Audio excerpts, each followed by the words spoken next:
Ngày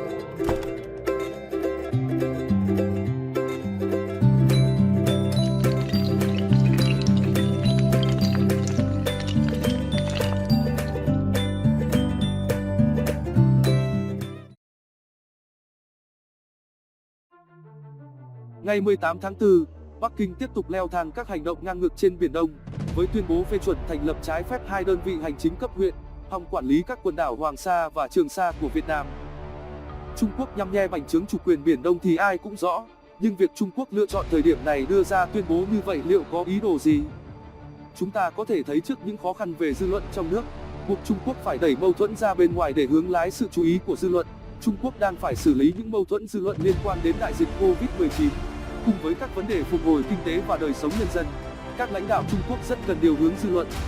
Những điều này hối thúc Trung Quốc đẩy mâu thuẫn trong nội tại ra bên ngoài. Do đó, những vấn đề có yếu tố hướng ngoại như Biển Đông, Đài Loan sẽ là những ưu tiên để Trung Quốc thực hiện ý đồ. Mặt khác, nhận thấy dịch bệnh đang làm phân tán sự chú ý của các đối trọng quốc tế, đây sẽ là thời điểm vàng cho việc thực hiện mưu đồ của kẻ mạnh, thời điểm các nước đối mặt với nhiều khó khăn, mất tập trung, và tại thời điểm này, với tiềm lực của mình, Trung Quốc hoàn toàn có thể lợi dụng việc phục hồi sau dịch bệnh sớm hơn, biến nó thành lợi thế bất ngờ. Trung Quốc với tham vọng trở thành siêu cường thế giới, chắc chắn sẽ tiếp tục theo đuổi những mục tiêu ngắn hạn và dài hạn để hướng ra biển. Do đó, việc tuyên bố thành lập phi pháp cái gọi là cơ quan hành chính quận Tây Sa và quận Nam Sa, được chính quyền trung ương Trung Quốc khuyến khích, và điều này nằm trong dã tâm độc chiếm Biển Đông của Trung Quốc. Đây là động thái muốn gây sức ép với Việt Nam. Rõ ràng Trung Quốc rất dành việc tận dụng thời cơ để thể hiện quyền lực uy hiếp nước khác. Hành vi ngang ngược, ngạo mạn đi ngược lại với các chuẩn mực trong quan hệ quốc tế này sớm muộn sẽ có những động thái tiếp diễn. Thứ nhất, một khi thành lập cơ quan hành chính, Trung Quốc sẽ có nhiều hành vi tiếp theo như thành lập đơn vị cơ sở, cơ quan theo chức năng, phân cấp, phân quyền trong hệ thống hành chính của Trung Quốc. Thứ hai, Trung Quốc sẽ gia tăng đầu tư, xây dựng cơ sở hạ tầng ở những nơi mà họ tuyên bố phi pháp thành lập đơn vị hành chính. Chiến thuật của Trung Quốc là từ việc xây dựng những ngôi nhà, trụ sở làm việc với mục đích dân sinh. Dần dần Trung Quốc sẽ đẩy mạnh việc phát triển thành những tòa nhà, thành phố trên biển, không khác gì trên đất liền. Thứ ba, sau việc tuyên bố thành lập phi pháp đơn vị hành chính, Trung Quốc có thể triển khai, điều động quân đội ra canh giữ, bảo vệ chủ quyền phi pháp ở các khu vực mà nước này đã bất chấp đạo lý để tuyên bố chủ quyền.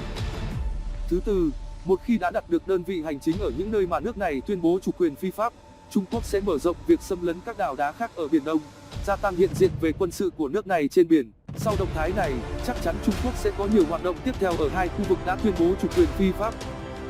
Hành động này sẽ là bàn đạp để Trung Quốc tăng cường hiện diện trên thực địa và dần kiểm soát phi pháp trên Biển Đông. Mục tiêu của Trung Quốc là tranh thủ thời cơ các nước khác không có đủ điều kiện phản ứng quyết liệt để thực hiện hành vi xâm lấn chủ quyền các nước. Ý đồ của anh hàng xóm to con đã quá rõ ràng, nhưng chúng ta có thể làm gì đây? Trước tình hình này chúng ta cần nâng cao cảnh giác, không để sơ sẩy ở những địa điểm, khu vực mình đã kiểm soát trên thực địa. Không nên đối đầu trực diện với kẻ mạnh, chúng ta cần sử dụng tổng hợp các biện pháp, kết hợp đấu tranh dư luận từ bên ngoài, tăng cường hợp tác quốc tế, cũng như sử dụng kênh ngoại giao với Trung Quốc để hóa giải căng thẳng.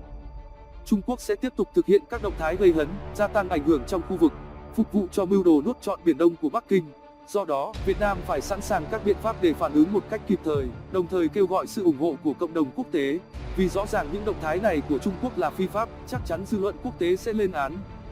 Đây là thời điểm Trung Quốc có nhiều điều kiện thuận lợi để thực hiện các hành vi khác nhau, chỉ có hiểu mình hiểu người mới giúp được chúng ta. Nhìn chung, ý đồ của Trung Quốc là tiến tới khống chế và kiểm soát Biển Đông mà không cần dùng tới chiến tranh. Trung Quốc vẫn muốn giữ hòa bình, ổn định để tập trung cho phát triển, đuổi kịp Mỹ. Để làm được điều đó, bên cạnh các sức ép quân sự, ngoại giao và trên thực địa, Trung Quốc phải ra sức tìm cách kể những câu chuyện tốt về Trung Quốc, nhằm định hướng dư luận, phổ biến những bằng chứng ngụy tạo và các lập luận phi lý. Từ đó, xây dựng một hình ảnh Trung Quốc trỗi dậy trong hòa bình để lấp liếm đi những ý đồ bá quyền, bá chủ thực sự ở bên trong. Xuất phát từ nhu cầu đó, Trung Quốc đang dồn nhiều các nguồn lực để tuyên truyền về Biển Đông, thể hiện qua duy trì một bộ máy chỉ đạo nhất quán thông suốt, sử dụng linh hoạt các nguồn khác nhau, đa dạng hóa các sản phẩm tuyên truyền, đa dạng hóa các kênh báo, tạp chí, các đài phát thanh, truyền hình và các công cụ như hội nghị, hội thảo, hội chợ, sự kiện thể thao, phim ảnh, tiến tới kiểm soát các nền tảng truyền thông hiện đại. Theo đó, cuộc chiến truyền thông về chủ quyền biển đảo của ta sẽ tiếp tục gặp nhiều thách thức và khó khăn, đòi hỏi sự chủ động, quyết liệt, tích cực và sáng tạo.